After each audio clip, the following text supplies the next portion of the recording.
چشمش خوبخش کلی از اون صورتی از این کوه میشورد و کمی هزاران آدمان خوبخشه امی وقتی که امی آبا میخوری در لحنت یک مزه میآید که این مزه ناگفتنی است شاید اون با زبان آورده نمیشه چکل مزه اینطور میگیریم مزه بمیاد لحظی خودش از خودش گواهی میدهد این چشمه بمیخواهد چشمه قدیمی شفا بخش بمیخواهد جالب شکره بغیر آبش متاسفانه توش توم شور هز بور خاکسترن و نمیشیدنی است این را خوردن نمیشود وقتی که میخوری دو لیتر شیرگی میشود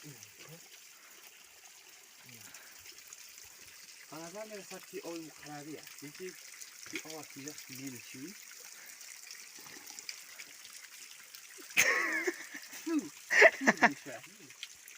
آب خوبه اما که ما آب بازی کردیم نمیدارد نه بازی میکنیم ها موقعی که ما قرار داریم ما خیلی کار خود بخواه که دوبار کنیم موقعی که ما قرار داریم اینجا نمش چه سانه اینجا ما آقا جونا را سر کردیم اینجا ما جاش نگرفتیم آقا جونا عقب نشینی کرده رفتن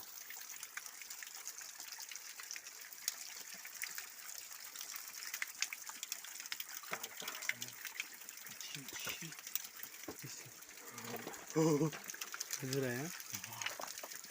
چشمه